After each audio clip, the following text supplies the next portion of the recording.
नमस्कार बच्चों, आज का वीडियो बहुत ज़्यादा इंपॉर्टेंट होने वाला है। आज के वीडियो में हम क्या करेंगे, कक्षा 9वीं क्लास 9 का विज्ञान विषय का जो पेपर है, सेट सी, सेट नंबर सी, सेट सी, सेट कौन सा, सेट सी विज्ञान विषय का जो पेपर है उसका पूरा का पूरा हल करवाऊंगा। इसका पूरा का पूरा मैं हल करवाऊंगा पूरा हल करवाऊंगा, पेपर पूरा हल करवाऊंगा। आप चेक कर लीजिए आपको यही वाला पेपर मिला है कि नहीं मिला है।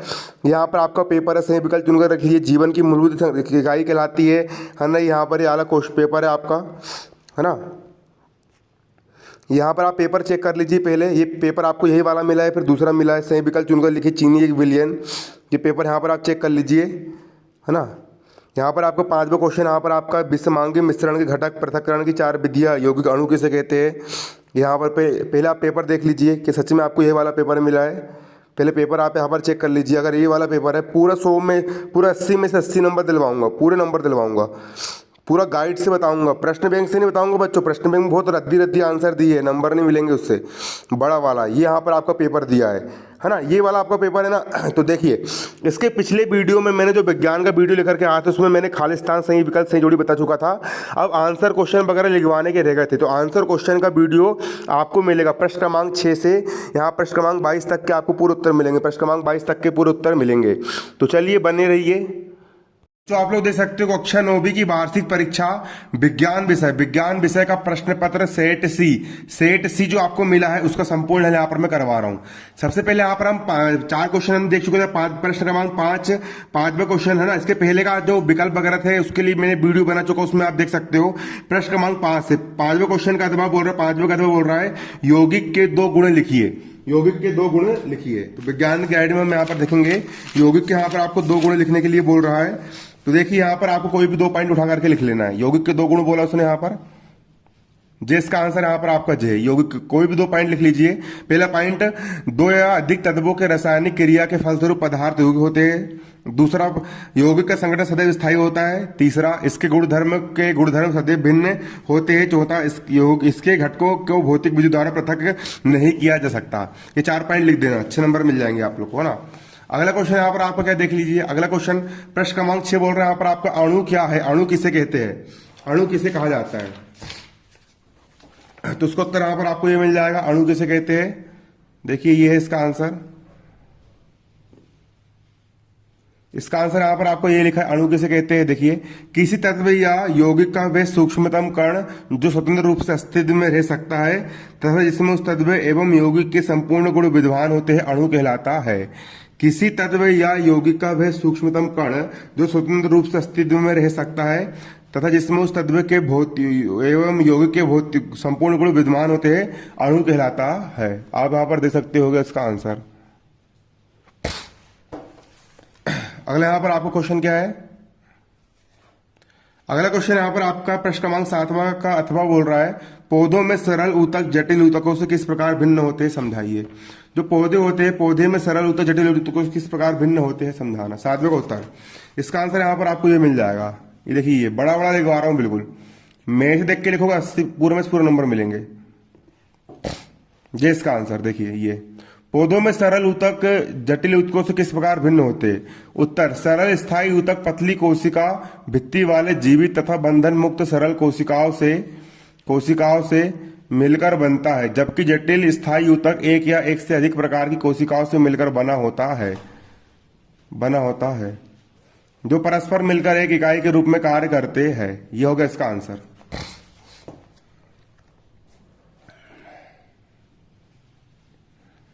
अगला क्वेश्चन यहाँ पर 8वां क्वेश्चन आपको बोल रहा है त्वरण का सूत्र एवं एसआई मात्रा के लिखिए। त्वरण का सूत्र लिखना और एसआई मात्रा लिखना है।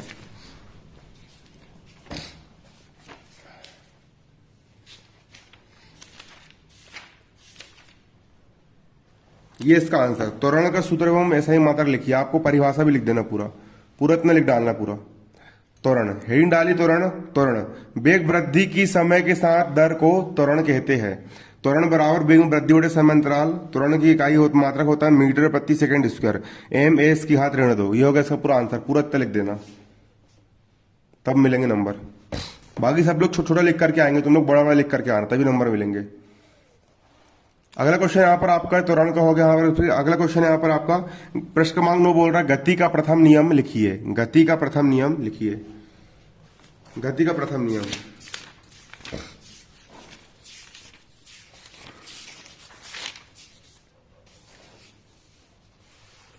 ये इसका आंसर।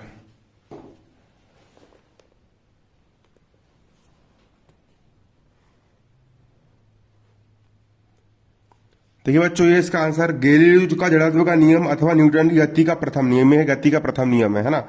उत्तर, यदि कोई वस्तु स्थिर है तो वह स्थिर ही रहेगी रहेगी और यदि वह एक समान गति से गतिमान है तो वह उसी तरह गतिमान रहेगी जब तक कि उस पर कोई बाह्य असंतुलित बल न लगाया जाए।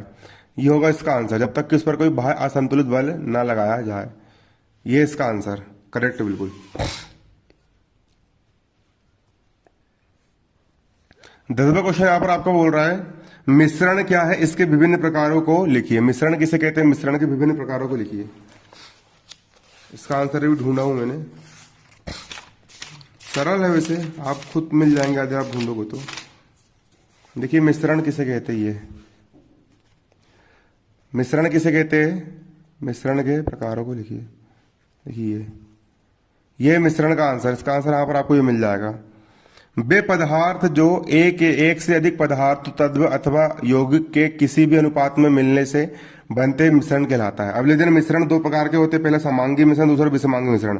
फिर समांगी मिश्रण की परिभाषा लिख देना, वह मिश्रण जिसकी बनावट समान होती समांगी मिश्रण कहलाता है और वह मिश्रण जिसके अंश भौतिक दृष्टि से पृथक होते विषमांगी मिश्रण कहलाते हैं।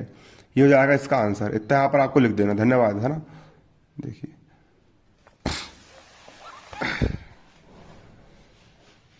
अब प्रश्न क्रमांक 11 क्या बोल रहा है। प्रश्न क्रमांक 11 यहाँ पर आपको बोल रहा है इलेक्ट्रॉन, प्रोटॉन तथा न्यूट्रॉन के गुणों की तुलना कीजिए। इलेक्ट्रॉन की और प्रोटॉन की और न्यूट्रॉन के गुणों की यहाँ पर आपको तुलना करना है। इलेक्ट्रॉन, प्रोटॉन और न्यूट्रॉन। इसका आंसर ये मिल गया बच्चों आपको। देखो ये हिल रहा है, हट जो साला हिलते जाता मादर। इसका आंसर ये है आपका, इलेक्ट्रॉन, प्रोटॉन और न्यूट्रॉन गुणों की तुलना। ऐसे हेडिंग बनाना, फिर कॉलम बनाना है। क्रमांक संख्या पहला गुण इलेक्ट्रॉन, प्रोटॉन, न्यूट्रॉन। गुण में पहला लिखना है यहाँ पर आवेश की प्रकृति, दूसरा आवेश की मात्रा, तीसरा द्रव्यमान। इलेक्ट्रॉन में लिखना ऋणात्मक, दूसरा इसमें लिखना इकाई ऋण आवेश अर्थात ऋण 1.6 × 10⁻19 कूलाम। हाइड्रोजन परमाणु बल लगभग 1/2000 गुना। प्रोटॉन में यहाँ पर लिख देना धनात्मक, इकाई धन आवेश अर्थात धन 1.6 × 10⁻19 गुलाम, हाइड्रोजन केंद्रक के बराबर। तीसरा न्यूट्रॉन में यहाँ पर लिख देना उदासीन होता है, इसका आवेश शून्य आवेश होता है, हाइड्रोजन परमाणु के बराबर होता है। यहाँ पर इतना लिख देना, नंबर मिल जाएंगे।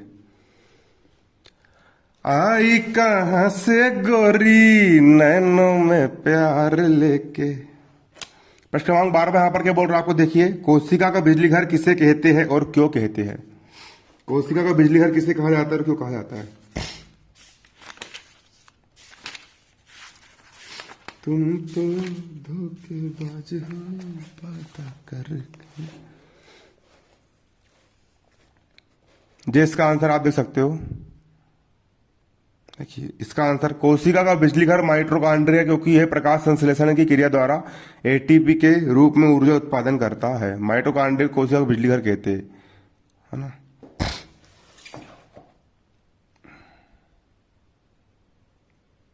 प्रश्न क्रमांक 13 यहाँ पर बोल रहा है एक समान और असमान गति को परिभाषित कीजिए। एक समान गति किसे कहते हैं और असमान गति को भी परिभाषित करना।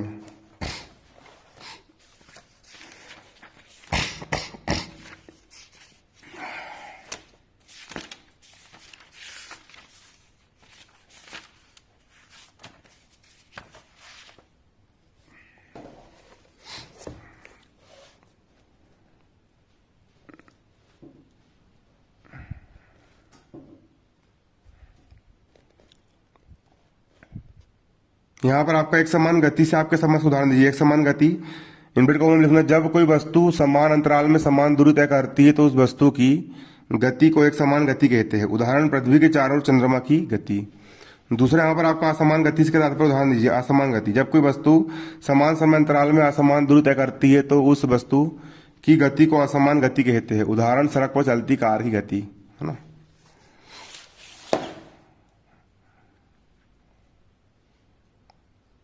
अब प्रश्न क्रमांक 14 यहां पर बोल रहा है ग्रीन हाउस प्रभाव क्या है।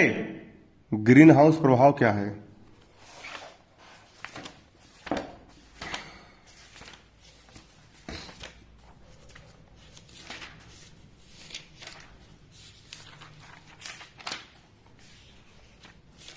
रोज रोज तुम जो सनम ऐसा करोगे।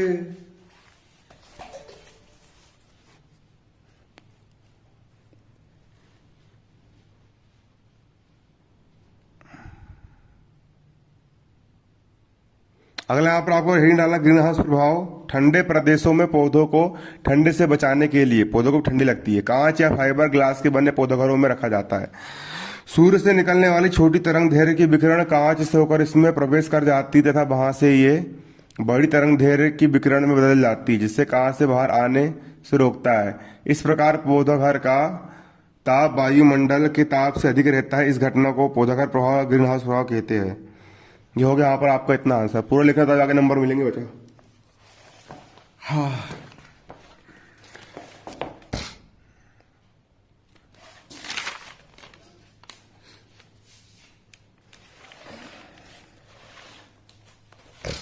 अगला यहाँ पर आप देख सकते हो, निम्नलिखित पदार्थों के मोलर द्रव्यमान मतलब आणविक द्रव्यमान का परिकलन करना है। इसको मैंने यहीं पे करवा दिया। पहला मीथेन CH4, कार्बन का होता है 12, हाइड्रोजन का होता है 1, हाइड्रोजन संख्या 4 यहाँ पर कर देंगे 4 का गुणा, फिर बराबर 12 का हो गया 12, धन का हो गया धन, 4 एकम 4, 12 और 4 हो गया 16 AMU। दूसरा यहाँ पर आपका है फास्फोरस का अणु P4 अथवा वाला है, अथवा का आंसर है ना P4। एक फास्फोरस का होता है 30, यहाँ पर संख्या है 4, 30 से 120 AMU हो जाएगा इसका आंसर, है ना। अब प्रश्न क्रमांक 16 का अथवा उत्तर। 16वां क्वेश्चन यहाँ पर, 16वां का अथवा क्वेश्चन यहाँ पर बोल रहा है, अथवा क्वेश्चन बोल रहा है, न्यूरॉन का स्वच्छ नामांकित चित्र बनाइए। न्यूरॉन का मतलब है तंत्रिका कोशिका।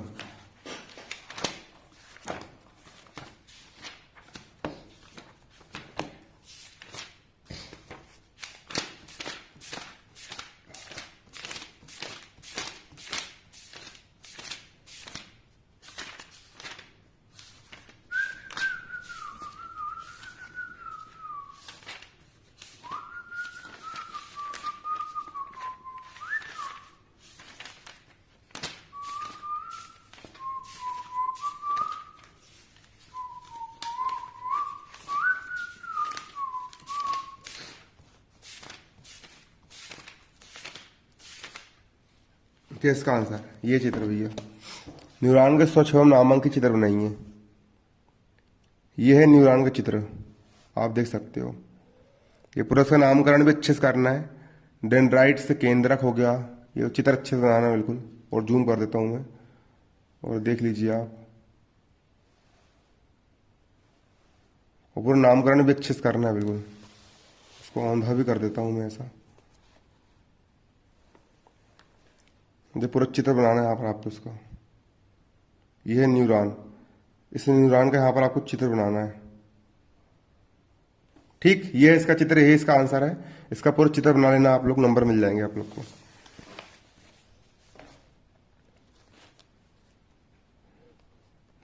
अब प्रश्न क्रमांक 17 क्या बोल रहा है? प्रश्न क्रमांक 17 यहाँ पर आपको बोल रहा है 17, प्रश्न क्रमांक 17 का अथवा क्वेश्चन।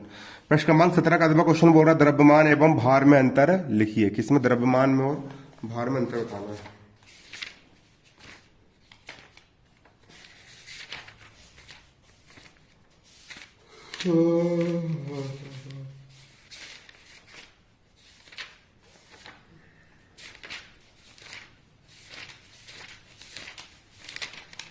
जी इसका आंसर द्रव्यमान एवं भार में अंतर बताइए।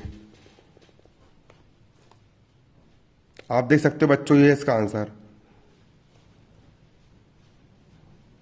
दो कॉलम बनाना, पहले द्रव्यमान का, दूसरा भार का बनाना। द्रव्यमान में पहला पॉइंट, किसी वस्तु का द्रव्यमान उसमें समाहित पदार्थ की मात्रा होती है। भार, किसी वस्तु का भार उस वस्तु पर पृथ्वी द्वारा आरोपित गुरुत्वाकर्षण बल होता है। द्रव्यमान में अगला आएगा, किसी वस्तु का द्रव्यमान सर्वत्र समान होता है। भार में लिखना, किसी वस्तु का भार विभिन्न स्थानों पर भिन्न भिन्न होता है। अब तीसरा, किसी वस्तु का द्रव्यमान कहीं भी कभी भी शून्य नहीं हो सकता। भार में भारहीनता की स्थिति में वस्तु का भार शून्य हो सकता है। चौथा, द्रव्यमान का मापन दंड तुला से किया जाता है। भार का मापन कमानीदार तुला से किया जाता है। पांच, द्रव्यमान का मात्रक किलोग्राम है, और भार में आएगा भार का मात्रक किलोग्राम भार या किलोग्राम बल या न्यूटन है। यह आएगा इसका आंसर।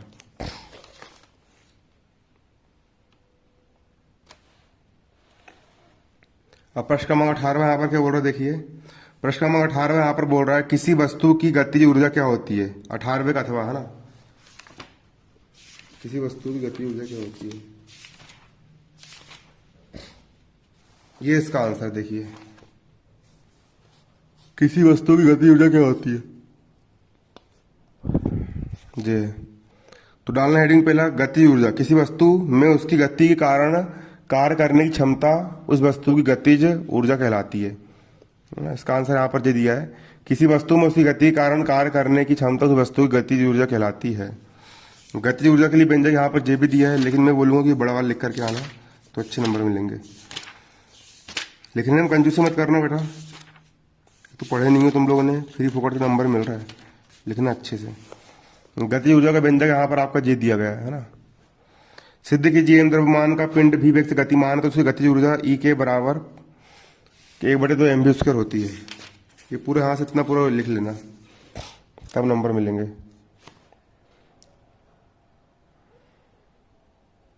इसको तर मान लीजिए कि वस्तु का द्रव्यमान m है, मान लीजिए वस्तु का द्रव्यमान m है, इस वस्तु पर बल F लगाने से वस्तु में A त्वरण उत्पन्न हो जाता है, तो न्यूटन की गति के दूसरे नियम से F बराबर m है। यह बल वस्तु में विस्थापन की दिशा में H विस्थापन उत्पन्न कर देता है, तो बल द्वारा वस्तु पर संपन्न कार्य W बराबर F इंटू एस, W बराबर F हो जाएगा m a इंटू एस का हो गया यहाँ पर आपका s। माना कि किसी वस्तु का प्रारंभिक वेग u तथा बल F लगाने से वस्तु का वेग v हो जाता है, तब गति के तृतीय समीकरण v² बराबर u² प्लस 2as से इतना पूरा लिख लेना यहाँ पे। 2as बराबर v² माइनस u², अब as बराबर v² माइनस u² बटे 2, उसका समीकरण 2 हम 3 से w बराबर m ब्रैकेट में v² माइनस u² बटे 2, इसके बाद w बराबर 1/2 mv² माइनस 1/2 mv²। इसके बाद यदि वस्तु विराम से गति अवस्था आरंभ करे तो a बराबर 0 अतः w बराबर 1/2 mv² माइनस 1/2 m0², w बराबर 1/2 mv² माइनस 0, w बराबर 1/2 mv²। वस्तु पर संपन्न कार्य उसकी गतिज ऊर्जा के रूप में संचित होता है, अतः गति ऊर्जा ई के बराबर 1/2 mv²। यही गति का व्यंजक है, तब पूरा हल करना इसको। अब प्रश्न क्रमांक 19 के बोल रहा है, देखिए प्रश्न क्रमांक 19 बोल रहा है, संक्रामक रोग क्या है? जीवाणु द्वारा होने वाले 4 रोगों के नाम लिखिए।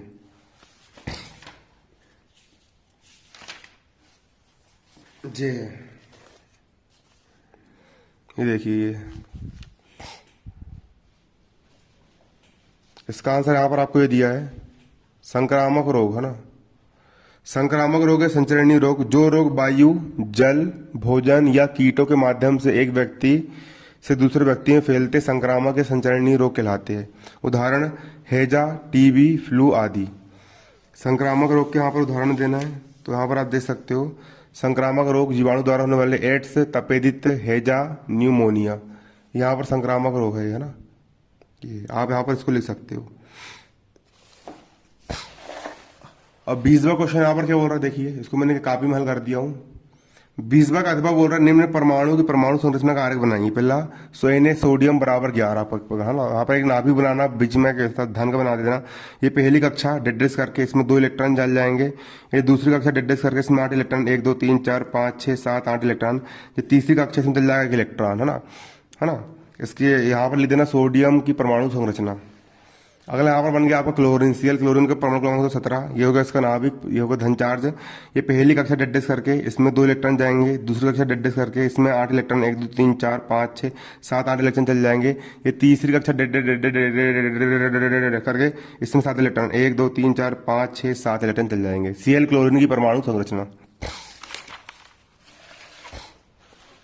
आप देख सकते हो। अगला 21वां क्वेश्चन यहाँ पर क्या बोल रहा है, 21वां का अथवा यहाँ पर बोल रहा है, 21वां का अथवा प्रश्न बोल रहा है, पादप कोशिका का नामांकित चित्र बनाइए। पादप कोशिका का 21वां का अथवा क्वेश्चन बोल रहा है, पादप कोशिका का नामांकित चित्र बनाइए।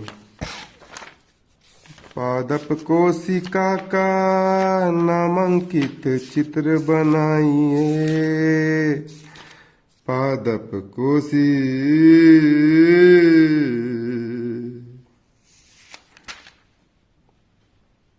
ये पादप कोशिका का नामांकित चित्र है। जे आई लव यू मेरी बेटी, आई लव यू। देखिए ये है मुन्ना। बच्चों देखो ना, पादप कोशिका का नामांकित चित्र है, ये बनाना आपको पादप कोशिका का नामांकित चित्र। ये यहाँ से पूरा बना देना है, पूरा नामकरण कर देना, पूरा लिख देना यहाँ पर खच खच खच खच खच खच खच खच खच खच खच करके, ठीक है, पूरा नामकरण कर देना। झंझनाई देना बेटा, मन्ना अच्छे से बनाइयो रटूरा।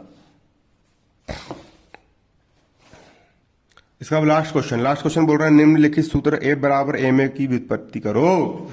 ए बराबर एम ए की व्युत्पत्ति करने के लिए बोल रहा है भैया। तुम मिले दिल खिले और जीने को क्या चाहिए, ना हो तू उदास तेरे पास पास मैं रहूंगा जिंदगी भर। ये इसका हल, ए बराबर एम ए की व्युत्पत्ति करो।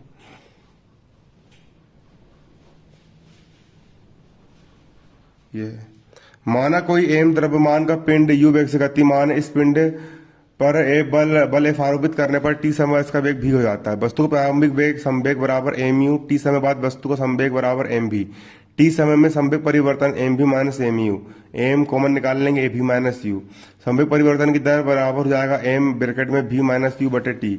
अब भी माइनस यू बटे टी बराबर हो जाएगा यहाँ पर आपका ए, गति के प्रथम समीकरण से संवेग परिवर्तन की दर बराबर हो जाएगा एम ए। न्यूटन की गति के द्वितीय नियम से बल समानुपाती होता है संवेग परिवर्तन की दर, एफ समानुपाती एम है, एफ बराबर के एम है, एफ एम और ए का मान एक ले तो के बराबर एक, एफ बराबर एम है। यही हो जाएगा यहाँ पर आपका आंसर। धन्यवाद। जय हिंद जय भारत।